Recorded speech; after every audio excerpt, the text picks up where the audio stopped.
and welcome back to Coral Gables now. Coral Gables has always been a very pedestrian-friendly city, but it's actually being recognized by the Wall Street Journal for being one of the most walkable suburbs in the United States. Rodolfo Roman has more stories on City News.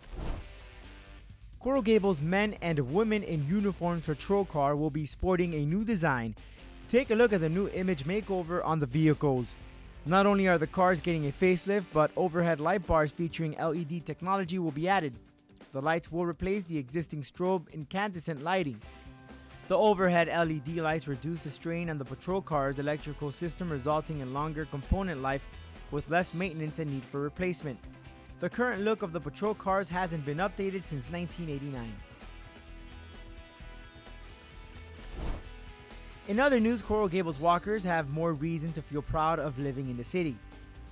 An article published by the Wall Street Journal on October 9th listed the city of Coral Gables as the 6th most successful walkable suburb in the United States.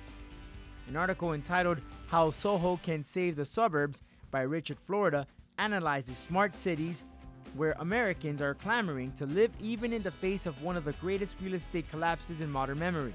A 2007 study found more than 150 walkable towns in America, ranking Coral Gables in the top 10 based on education levels, per capita income, and travel time to work.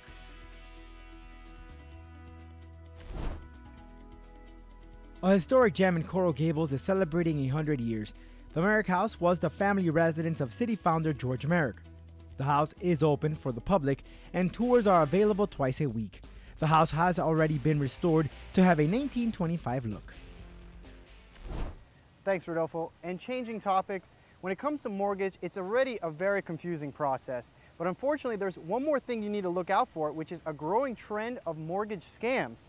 Gary Opper from Levy Opper LLC is here with us again to talk about mortgage scams and what they're all about. Gary, thanks for joining us. Thank you for having me. So first, how do you prepare when you're shopping for a mortgage? Well, first off, we should be out at the beach today on a day like this.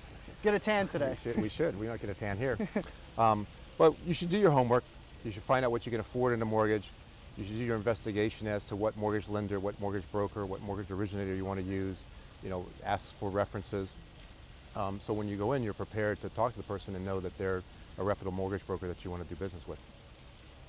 And what are some of the common mortgage scams now that come along with this? Because, I mean, from what I understand, there are a lot and they're confusing and a lot of people are getting affected by this. They're evolving. There's still a lot of what's called lowballing. A mortgage originator will come in, give you prices that are lower than everyone else, not be able to perform. Again, all these things that we're going to talk about, they're illegal, but obviously if you're a criminal, you don't worry about the law too much. But you'll come in, the interest rate's low, the points are low, the prices are low, and it seems like it's a really good deal, but when you go to closing, they can't perform. Another thing some lenders will do and originators will do is they'll give you an interest rate, and then the interest rate, if it goes down between the time that you get the interest rate and the time you close, you don't get the benefit. However, if the interest rate goes up, you have to pay the higher interest rate. You know, on the flip side of that, there's also you can lock in the interest rate. There's a cost to locking in an interest rate for a certain period of time. Some mortgage originators, again, if they're unscrupulous, may not lock it in and float and try to, if the interest rates go down, they'll lock it in and they'll make that profit. Some scams are just so onerous that it's just predatory lending, and it's just, you know, it's just wrong. Another thing that a lot of people now are going from loan modifications. In Florida, a loan modification company is not allowed to get any money, not allowed to get any upfront fees until they've actually got you the loan modification and the modification is signed and you actually have a benefit. So you just listed off a lot there, but they're, like you said, they're evolving, they're ever changing. Those are just a few. So unfortunately. How do you keep up with these things? Well, you just have to be diligent. You have to do your due diligence. You have to make sure that you work with somebody reputable. You know, you want to check with different things. You want to check with the Office of Financial Regulation and see if the mortgage company has any, you know, bad marks against them, or the mortgage originator has any bad marks. You want to make sure they're licensed. You want to check to see if they're a member of a trade association, such as the Florida Association of Mortgage Professionals. You know, you just want to be very diligent in searching for your mortgage. So again, like some of the other topics we spoke about, a lot of it just comes down to homework. That you got to really check your stuff, make sure everything's in order, and if something sounds too good to be true, it's probably not. We've talked about in the past, if it's too good to be true, it's probably too good to be true. Unfortunately, a lot of people, when they shop for mortgages, do less research than when you shop for electronic product or TV. You know, you have to look at it as it's a major investment that you're having. So you're telling me that more people are looking into an LCD for their living room than they are for a mortgage? That may be a possibility. I mean, it's more exciting. I believe it. It's certainly more exciting. It is. You know, and it's also easier to do the research because it's all there online. Of course. It's a little bit harder to find out, you know, is the mortgage broker reputable? Is it a real loan program? You know, does that mortgage broker specialize in the type of loan that you're getting? Those are a lot harder than shopping online and finding if Best Buy has a better price than Circuit City or whoever's in business. Of course. So what happens if you become a victim of a mortgage scam? Who do you report it to?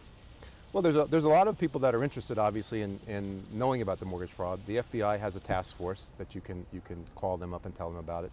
The Federal Trade Commission is also interested. The Office of Financial Regulation, which is the people that regulate mortgage originators in Florida, also has a hotline that you can call and report it. And do you see this growing? Is it just because of the economic times that we're in right now, or have these scams always been here? Well, the scams have always been here. The scams are getting a little bit more sophisticated. As you know, every mortgage originator in Florida has to be relicensed, so hopefully that'll get rid of some of the bad apples, or bad oranges, I guess, in Florida. So that'll get rid of some of the evil element. And also they're doing extensive criminal background checks. They're doing a Florida background check. They're doing a national background check, a credit check. So that should eliminate some of the riffraff that has been, unfortunately, giving a bad name to some of the products in Florida. So to kind of sum up everything, I mean, obviously you have to do your homework. You have to check with the mortgage originator, make sure they're legit, ask them as many questions as possible. And is there any places that people can look up? You said that the FBI has a task force. Is there a place that they can see what these scams are and read about them and find out more about them? Yeah, if you can go to the FBI, and they have a mortgage scam page. The FTC does. You know, if you type in mortgage scams, you can see a mortgage fraud. You can see what some of the common ones are, so you can be prepared. You know, obviously when you're actually getting a mortgage, you should always make sure that you don't sign anything in blank, that you understand everything you're signing, and if you don't understand it, then you should have a real estate attorney review all the paperwork. Okay, well, Gary, thank you again for coming out. You always bring us very good information. It's not for good stuff, but it is good information, but at least the backdrop help makes it a little more happy. We have a lovely, lovely fall weather. Exactly. So, Gary, thank you again, and I'm sure we'll be seeing you very soon. Thank you.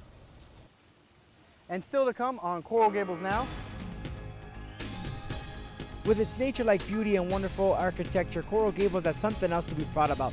I'll tell you what it is coming up on City News.